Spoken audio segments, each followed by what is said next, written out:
नमस्कार बच्चों, स्वागत है आप सभी का हमारे YouTube चैनल के एक और नई वीडियो में। आज का हमारा टॉपिक कक्षा 9वीं विषय गणित का अध्याय 11 पृष्ठीय क्षेत्रफल और आयतन के कुछ महत्वपूर्ण प्रश्नों को हम यहाँ देखने वाले हैं जो वार्षिक परीक्षा 2026 के लिए उपयोगी हो सकते हैं।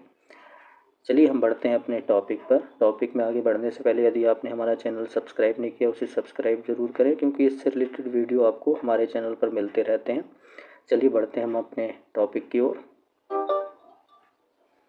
अध्याय 11 पृष्ठीय क्षेत्रफल और आयतन। प्रश्न क्रमांक 1 सही विकल्प चुनिए। पहला प्रश्न, अर्ध गोले का संपूर्ण पृष्ठीय क्षेत्रफल का सूत्र है, तो इसका आंसर है 3 पाई r वर्ग।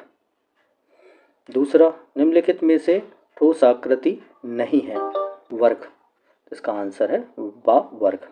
तीसरा, शंकु के आयतन का सूत्र, तो इसका सूत्र है सा 1/3 पाई r वर्ग h।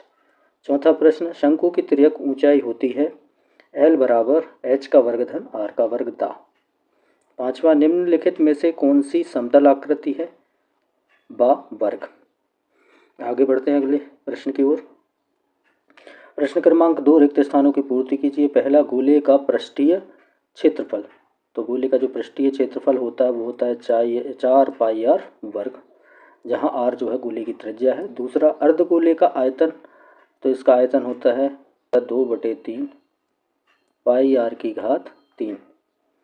शंकु के कुल पृष्ठीय क्षेत्रफल, इसका आंसर है पाई r ब्रैकेट में r धन l। अर्धगोले का संपूर्ण पृष्ठ होता है अपूर्ण पृष्ठ 3 पाई r वर्ग। शंकु का आयतन 1/3 पाई r वर्ग h।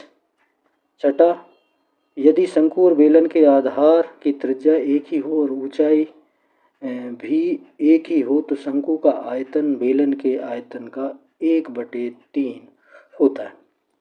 सातवां, r त्रिज्या वाली एक गोले का पृष्ठीय क्षेत्रफल 4। आगे बढ़ते हैं।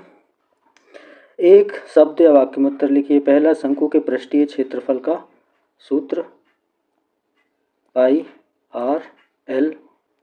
एक शंकु की ऊंचाई, तिर्यक ऊंचाई 12 सेंटीमीटर और 13 सेंटीमीटर है, तो उसके आधार की त्रिज्या क्या होगी?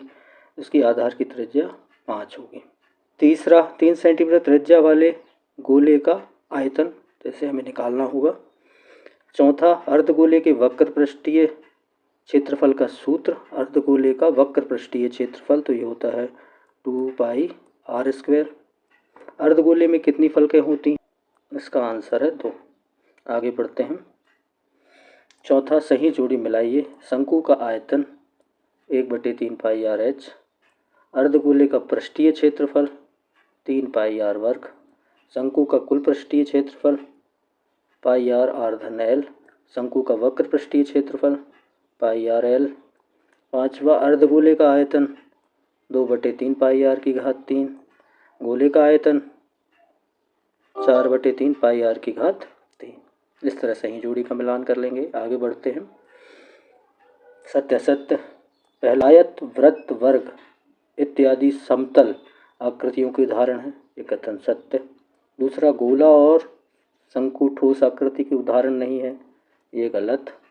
तीसरा, अर्धगोले के पृष्ठीय क्षेत्रफल और संपूर्ण पृष्ठीय क्षेत्रफल में अनुपात 2:3 है।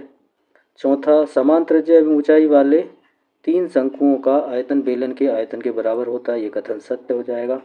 पांचवा, शंकु से तात्पर्य लंब वृत्तीय शंकु से ही होता है, ये कथन सत्य हो जाएगा। छठा, गोला एक त्रिविमीय आकृति नहीं है, ये कथन हमारा सत्य हो जाएगा। गोले की केवल एक वक्रीय फलक होती है, ये कथन हमारा सत्य हो जाएगा। आगे बढ़ते हैं अगले प्रश्न की ओर। कुछ महत्वपूर्ण ज़्यादा अंकों के प्रश्न। पहला, 21 सेंटीमीटर व्यास वाले एक अर्धगोले का कुल पृष्ठीय क्षेत्रफल ज्ञात कीजिए।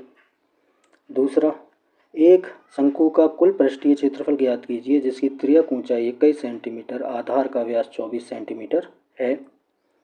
तीसरा, 10 सेंटीमीटर त्रिज्या वाले अर्धगोले का पृष्ठीय क्षेत्रफल ज्ञात कीजिए। चौथा, उस गोले की त्रिज्या ज्ञात कीजिए जिसका पृष्ठीय क्षेत्रफल 154 वर्ग सेंटीमीटर है। पांचवा, 14 सेंटीमीटर व्यास वाले एक अर्धगोले का कुल पृष्ठीय क्षेत्रफल ज्ञात कीजिए। 6वां 3.5 सेंटीमीटर व्यास वाले एक अर्धगोले का कुल पृष्ठीय क्षेत्रफल ज्ञात कीजिए। प्रश्न क्रमांक 7वां, एक शंकु की ऊंचाई और तिर्यक ऊंचाई क्रमशः 21 सेंटीमीटर 28 सेंटीमीटर है, उसका आयतन ज्ञात कीजिए। 8वां, चंद्रमा का व्यास पृथ्वी के व्यास का लगभग 1/4 है, तो चंद्रमा का आयतन पृथ्वी के आयतन की कौन सी भिन्न है। इस तरह ये कुछ महत्वपूर्ण प्रश्न इस अध्याय के थे। यदि वीडियो अच्छी लगी हो तो चैनल को सब्सक्राइब जरूर करें, क्योंकि इससे रिलेटेड वीडियो आपको चैनल पर मिलते रहते हैं। अगली वीडियो में अगले अध्याय के कुछ महत्वपूर्ण प्रश्नों के साथ उपस्थित होंगे। तब तक के लिए धन्यवाद।